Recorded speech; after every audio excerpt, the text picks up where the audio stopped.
हरे कृष्ण, जय छठ मैया। प्रिय श्रोताओं, जल्द ही चैती छठ आने वाली है, जिसे महापर्व कहा जाता है।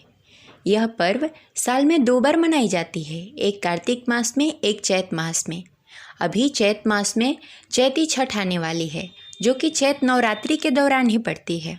चैती छठ का पहला अर्घ्य चैत मास के शुक्ल पक्ष के षष्ठी तिथि को लिया जाता है और सप्तमी तिथि को उगते सूर्य को अर्घ्य देकर व्रत का समापन किया जाता है। छठ महापर्व खास तौर से बिहार, झारखंड और उत्तर प्रदेश में मनाया जाता है, लेकिन अब यह पर्व भारत के हर कोनों में मनाया जाने लगा है। छठ पूजा 4 दिनों तक चलने वाला पर्व है, जिसकी शुरुआत नहाय खाय से होता है और इसका समापन उगते सूर्य को सप्तमी के दिन अर्घ्य देकर व्रत का पारण किया जाता है। इस दौरान व्रती 36 घंटे तक कठिन व्रत करती हैं। व्रती पूरी श्रद्धा और भक्ति के साथ व्रत रखते हैं और भगवान सूर्य देव और छठी मैया की पूजा आराधना करते हैं। तो आइए जानते हैं कि साल 2026 में चैती छठ का प्रारंभ कब हो रहा है, अर्घ्य कब लिया जाएगा और इसके महत्व के बारे में जानते हैं। तो इस वीडियो को अंत तक अवश्य देखिएगा। अगर आपको जानकारी अच्छी लगे तो इस वीडियो को लाइक करके कमेंट बॉक्स में जय छठी मैया, जय सूर्यदेव अवश्य लिखें। हिंदू पंचांग के अनुसार साल 2026 में चैती छठ का प्रारंभ 22 मार्च 2026 दिन रविवार को नहाय खाय से किया जाएगा।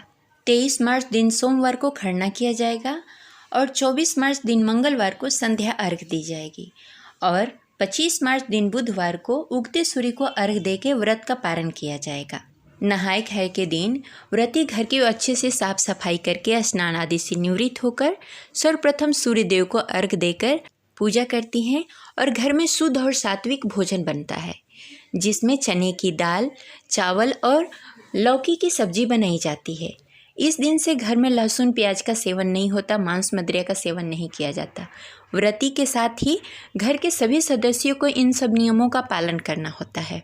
खरना के दिन व्रती पूरे दिन निर्जला व्रत रखती हैं और संध्या के समय में गुड़ और चावल का खीर बनाती हैं, उसे ग्रहण करती हैं और सब में वितरण किया जाता है और उसके अगले दिन संध्या अर्घ्य दी जाती है। व्रती निर्जला व्रत रखती हैं और संध्या के समय में स्नान आदि से निवृत्त होकर भगवान सूर्यदेव और छठी मैया को अर्घ्य दी जाती है और 24 मार्च यानी कि उसके अगले दिन उगते सूर्य को अर्घ्य देकर व्रत का पारण किया जाता है। छठ महापर्व में छठी मैया और सूर्यदेव को तरह तरह के फल के भोग लगाए जाते हैं और उनमें ठेकुए का प्रसाद बनाया जाता है। छठ व्रत का ठेकुआ का प्रसाद सबसे महत्वपूर्ण होता है। यह ठेकुआ आटे में घी गुड़ को मिलाकर ठेकुआ बनाया जाता है। यह सबसे उत्तम प्रसाद माना जाता है। छठ व्रत में शुद्धता का बहुत ध्यान देना होता है और इस व्रत में छठी मैया और सूर्यदेव की विधि विधान से पूजा की जाती है, अर्घ्य दिया जाता है। माना जाता है कि छठी मैया सूर्यदेव की मानस बहन है, इसीलिए छठ व्रत में छठी मैया और सूर्यदेव की पूजा की जाती है। इसके साथ ही छठी मैया संतान की रक्षा भी करती हैं, इसलिए कहा जाता है कि छठ का व्रत करने से निसंतान स्त्रियां भी संतान सुख प्राप्त कर सकती हैं। इसके साथ ही छठ का जो भी व्रत करता है उसकी हर मनोकामनाएं पूर्ण होती है और घर में सुख शांति समृद्धि बनी रहती है। ये रही आज की जानकारी। आशा करते हैं आपको अच्छी लगी होगी।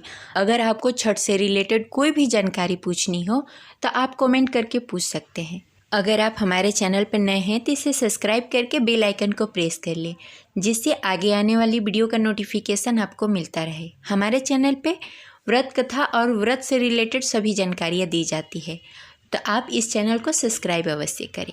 इस वीडियो को लाइक करके कमेंट बॉक्स में जय छठी मैया, जय सूर्यदेव अवश्य लिखें। मिलते हैं अगले वीडियो में, तब तक के लिए जय छठी मैया, जय सूर्यदेव।